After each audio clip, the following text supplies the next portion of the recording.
I'm joined today by one of my favorite songwriters of all time, actually, David Wilcox. David, good to see you again. Thanks. Great to be invited, and I'm happy to be talking about the old Vienna coffee house. I have great memories of coming by there. Tell Yeah. me, tell me how small coffee houses like that. You got your start at McDib's, I think it was, and Yes. Passim and the old Vienna and Godfrey Daniels and these kind of clubs. How strong were they in the start of your career? I was very grateful that the guy who ran my little hometown club, McDib's, he didn't choose musicians according to what would sell the most tickets. He told me that he chose performers for how it would influence the town that he lived in. And he thought he was uh, kind of giving this, like curating a inspiration for the people in his community, for sort of how they wanted their town to be, how they wanted their lives to be. And he was a remarkable individual. And he was, like a lot of people who came to Asheville for creative reasons, he found a way to keep the overhead low enough that he was able to make these creative decisions with that kind of freedom. And I'm so grateful. I was asking him one day, I told a friend about McDibs, and I said, just look it up, give him a call. It's a great place to play. And my friend said, it's not in the phone book. So I mentioned that to David Peel, the guy who ran McDibs. I said, how come you're not in the phone book? He said, I'm in the phone book. I said, it's not under like tavern or bar. He said, oh, no, no. I said, well, you're in the yellow pages? He said, oh, yeah, under kites. What? Because there were kites that were hung from the ceiling. I always thought it was for acoustics, but apparently they were for sale. He said, yeah, kites. I said, why? He said, well, I was listed as a bar at first, but it just drew the wrong kind of people. Oh. So That's my pretty favorite special. things, my favorite things about playing at a place like that, I would play three sets. And at the end of the third set, we would just gather, and the people who were still there at 1 o'clock or whatever it was would just start singing together around the tables. And so, David Peel, he had a kid. he he would come by and put the key on the table and say, I got to go home. Just leave the key in the mailbox. You know what to do. And he would leave and leave us to, play music until 2 or 3. And that was a great tradition, that kind of trust and that kind of playful kind of the experience of uh, being there. And the most important thing, I think, was that I had a steady gig because I said, the place was open like Thursday through Sunday. I said, why don't you let me play Wednesdays?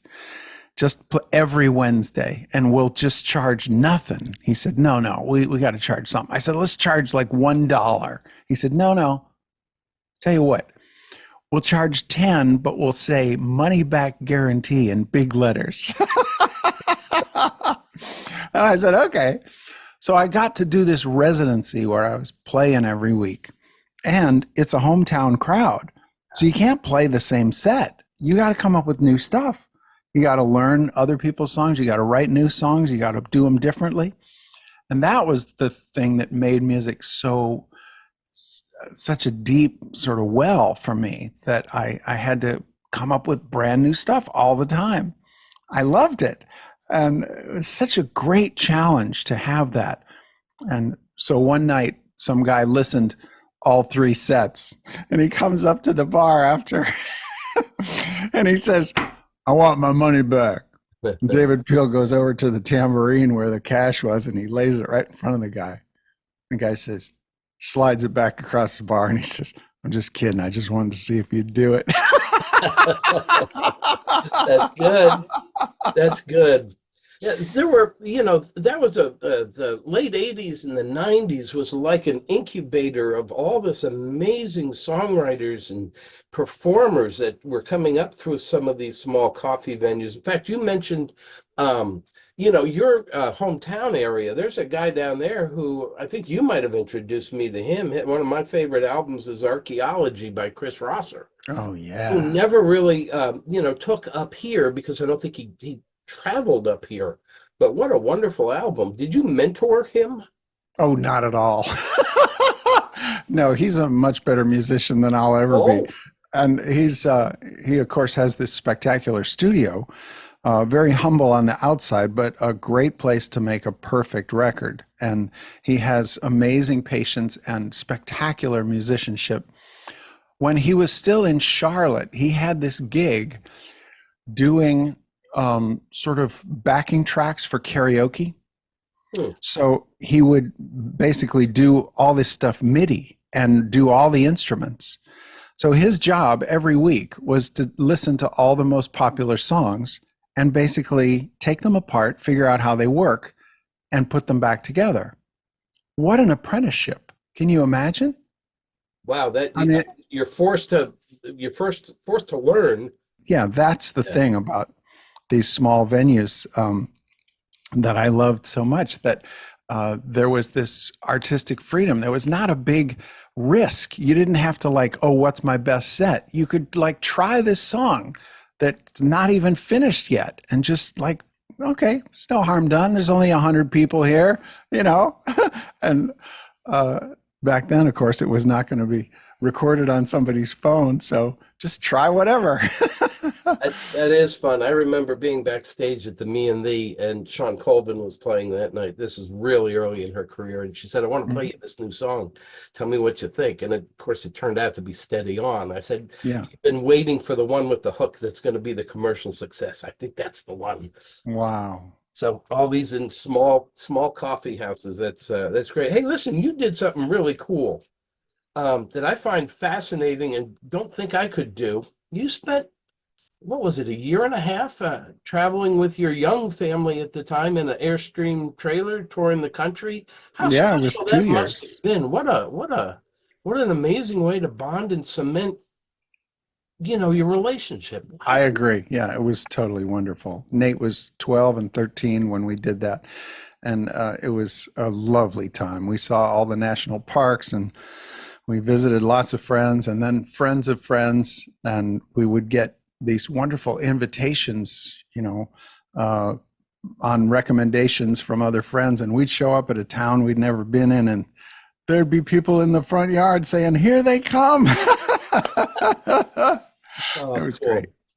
That's cool. And that was a that kind of fit a lot of the eco lifestyle that I think that you emit, I think a lot. It's you worked on waste. Is that a biodiesel vehicle? Oh, yeah.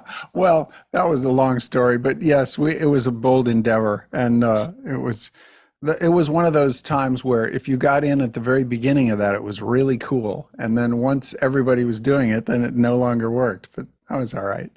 That's cool.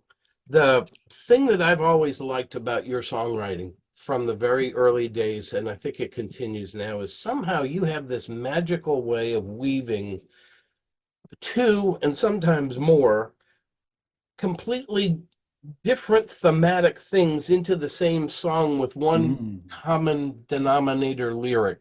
The Eye of the Hurricane is an amazing example. I don't know where that comes from, but how do you approach your songwriting? What is it a phrase that you hear, a turn of a sentence? um, the songs are the strange little byproduct of a spiritual practice. The songs are not the goal. They just kind of show up as a way of um, sort of strengthening the connection between heart and mind.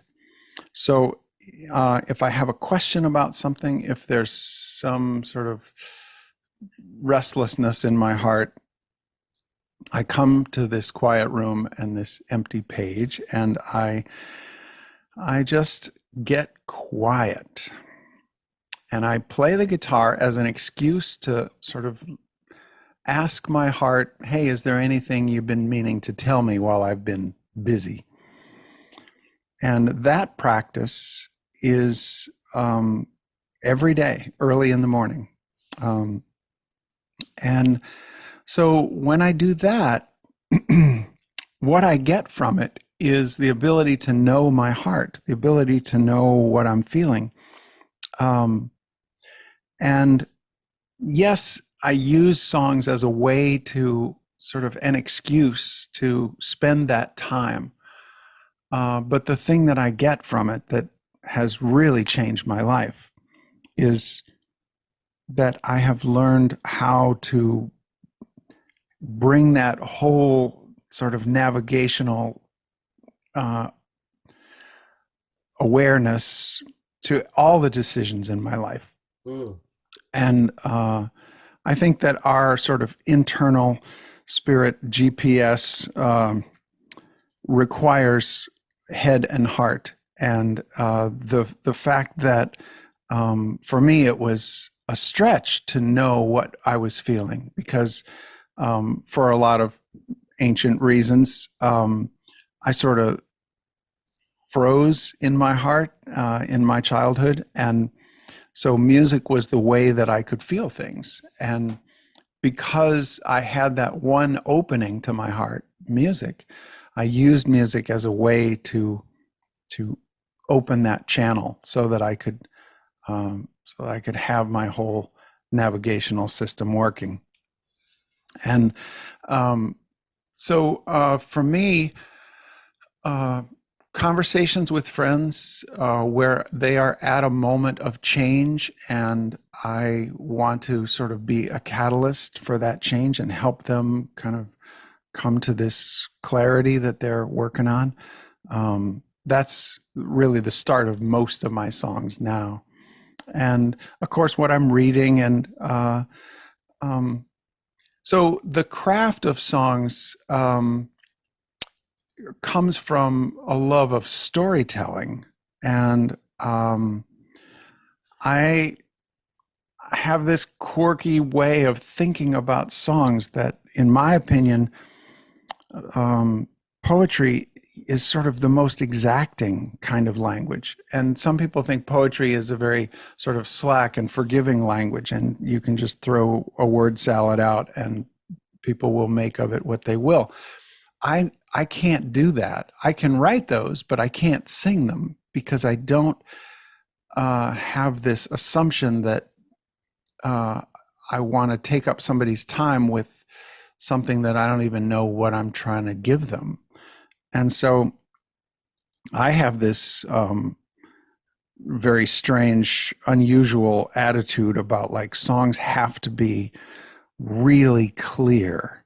And I know that statistically I'm wrong. I know that songs don't have to be clear, but for me they do because I need a great excuse to get up in front of people and sing because I don't trust that my voice is worth hearing. I trust that the ideas are worth hearing and my voice will just have to do because it's the only one I've got. That's the way I come at it. And so for me, it's always been first and foremost about knowing my heart.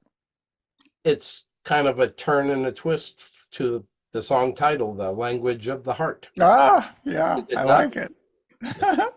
I took this guy that I was managing to see you at Night Stage. He came to the open mic and he played a song and he knocked our socks off.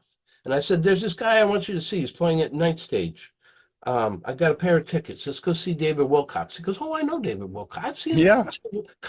at William and Mary. I used to see him all the time. And if I'm not mistaken, you were a little floored to see him sitting in the front row. You started your set and you said, wait a minute, are you Greg Greenway? And Well, I that used to go hear Greg all the time, and I really loved his music. That was a big inspiration for me in that about 1978 that for him at to the hear Blue that at that Parrot. time. Man, he was floored by that. I still am. God. He's so And good. and I want to give you a little nod of thanks. D. Karstensen opened for you at Sanders Theater, and that must have been Yeah. a little interesting for the audience to come in and see a concert harp on stage for a sold out David Wilcox show. And an opener wasn't needed, but I turned Ellen Friedman's, I talked her into it, and man, that was a pretty special night. David, thank you very much for a lot of things. Your music's been really important to me throughout the love of the music that I've had for the last 30 years, and I recommend you an awful lot to people, and I hope that some of them come to your shows and enjoy that. And I felt really special to be able to share a part of your travels when I was really up in a place to do so. Yeah, thank you. And I'm so grateful for people like you who are do that bodhisattva thing of saying, "Yeah, I play music, but wait, you should hear this guy." And that's that's a beautiful thing, and I'm very grateful. Appreciate your time today. I'm going to come see you next time you're up around this way. All right. Great. Thanks. David, thanks a lot, man. Enjoy the day. Hi, this is David Wilcox. You know, this Old Vienna reunion shindig is going to be really fun. And if you want to contribute to that, and it's good for your community, check out the Old Vienna reunion concert. But she can hide in the pouring rain. She rides the eye of the hurricane.